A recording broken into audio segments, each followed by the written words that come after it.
Welcome to another episode of Sustainable Sense. I'm your host, and today we're doing something a little bit different.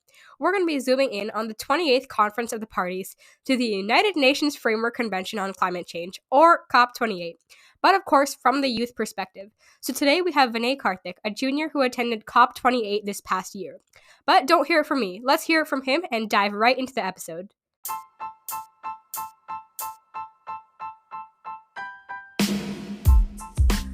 Welcome to Sustainable Sense, where we invest in climate defense. You're in for our hot take on all things money, markets, and the environment.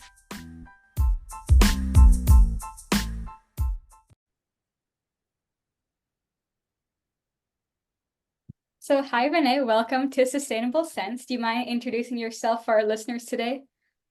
Yes, hi everyone. My name is Vinay Karthik, and I'm a junior from Edison, New Jersey. And I am part of Citizens Climate Lobby, where I am the communications team lead on the National Youth Action Team. I also am part of YOUNGO, which is the youth constituency of the UNFCCC, or the United Nations Framework Convention on Climate Change. And I'm glad to be here with you all. So, thank you for being with us today. So, let's start off. So, what exactly is COP28? Yes, so COP28 is a climate change conference that is held by the UNFCCC, and basically short for the 28th Conference of Parties. And in COP28, it provides the opportunity for government officials, national delegations, companies, and climate activists and advocates from all around the world to meet together to tackle climate change. At the ground, there are many negotiations that take place between different party members in wide areas of climate change that will result in plans to tackle this existential crisis. Okay, so how did you get the chance to attend COP28 this year or this past year? Yeah, so last year I was able to attend COP28 through my involvement in Youngo. And as I said before, that's the youth constituency of the UNFCCC. And as one of 40 global youth leaders on the global coordination team, which pretty much oversees Youngo, I was selected for the Youngo communications team that was on ground for COP28.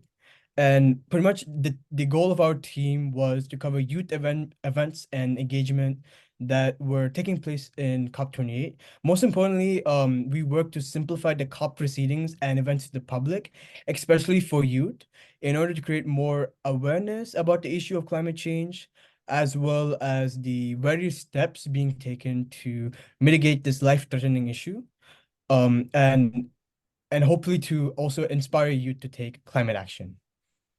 So, what was your role in the whole process at COP28? Yes, so as part of the communications team, I was selected as a media logistics manager, and my main purpose was included helping with planning, managing, and coordinating youth media events in the executive blue zone of the conference. Later on, I also expanded my capacity and helped with writing captions for social media, as well as script writing and reporting for our broadcast channel called Youngo TV. I also helped cover youth engagements and events at the Blue Zone pavilions, where countries and organizations around the world showcase their progress towards combating climate change and held different exhibits and events. So, could you tell us a little bit more about the executive blue zone that you just mentioned? Yes, so at the blue zone, there's basically two zones at COP28. So there's the green zone, which is open to the public and anyone who has a pass for the day, and they can kind of view different climate exhibits and events that are occurring there.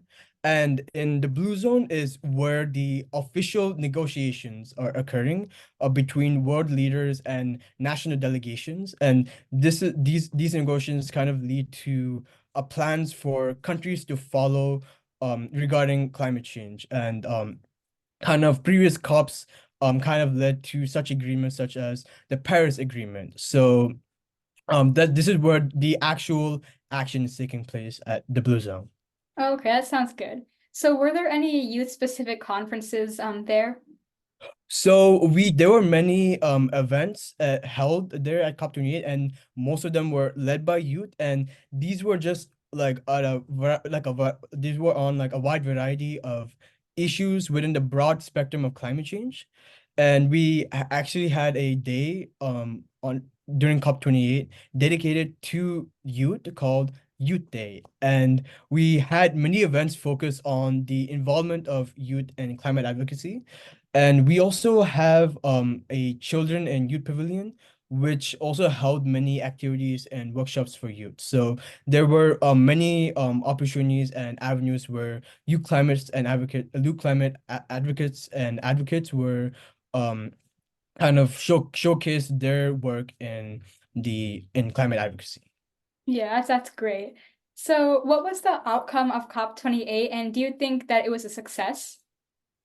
So I believe in COP28 there were definitely a couple of successes.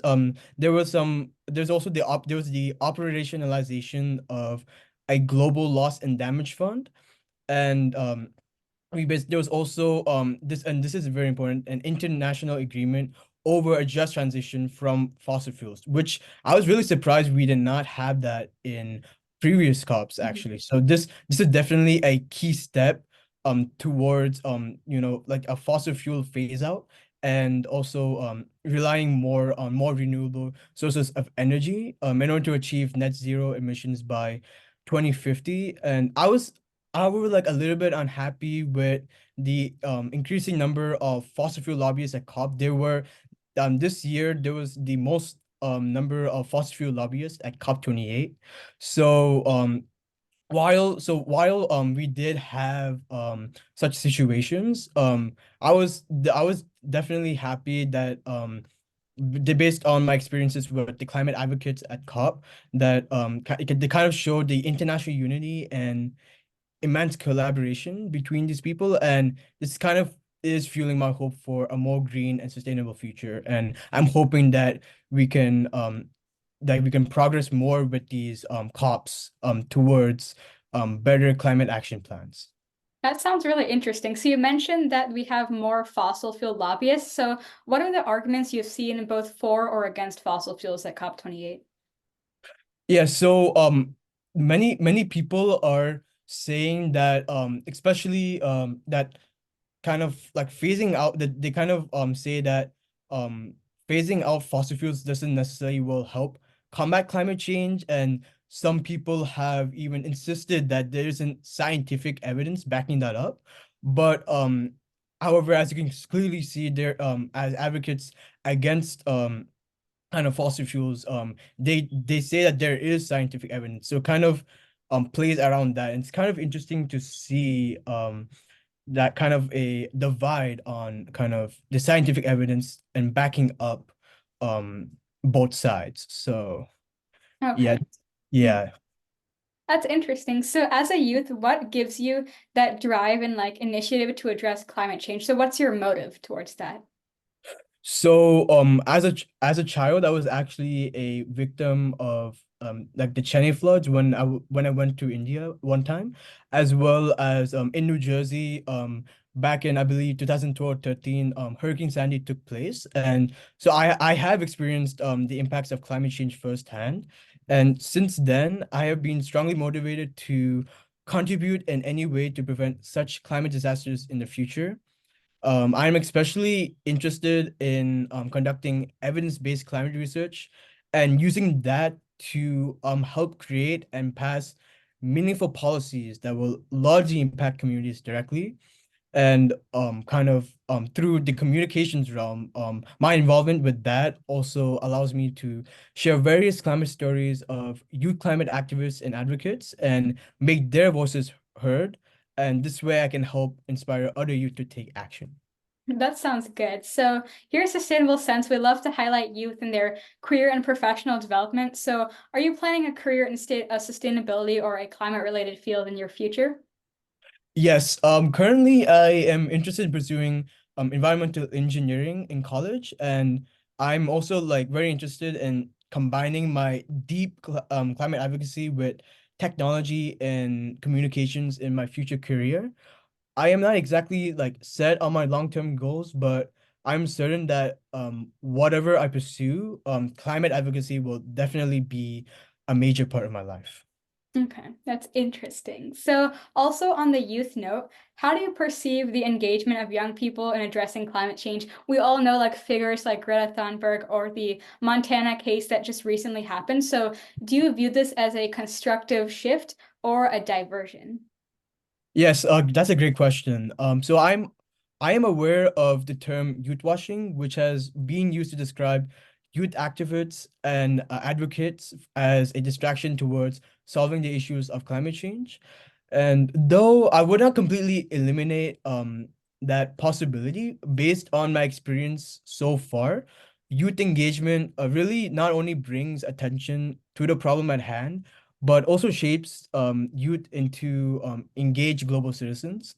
As part of the communications team at Citizens Climate Lobby National Youth Action Team, I had the opportunity to work with youth activists from all around the world, from professional photographers and videographers, broadcast company owners, and even doctors at COP28 who had left their personal careers and families back home to work unselfishly day and night towards a common cause. And I witnessed their first hand, their motivation and drive at COP28 to ensure a collaborative environment for tackling climate change.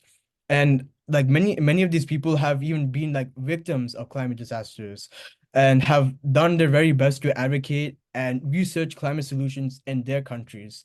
And their life experience have been very inspiring to me. And there's even advocates from countries that there were many people don't even have access to internet or aren't really fully aware about climate change. And these people are trying, and these advocates are trying to do their very best to bring the knowledge that they gain from these different conferences and bring that back to their hometowns.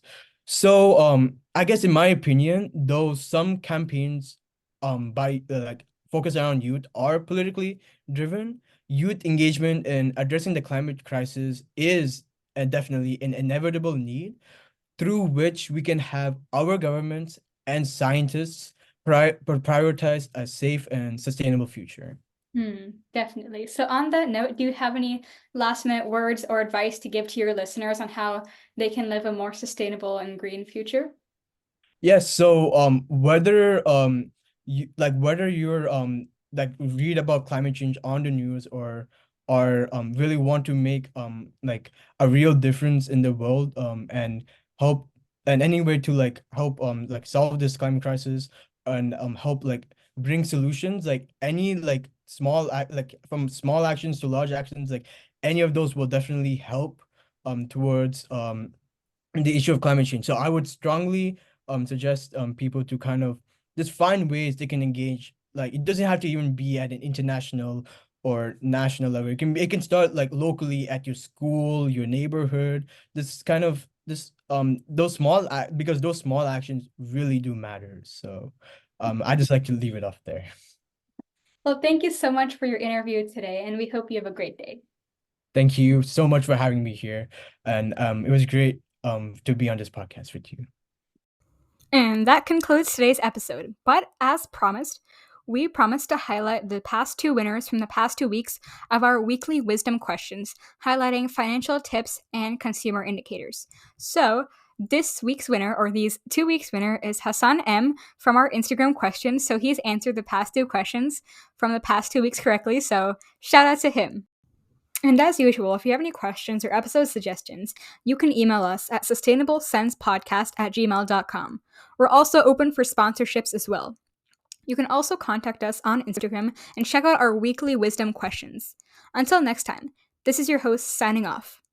And as always, invest your sense in climate defense.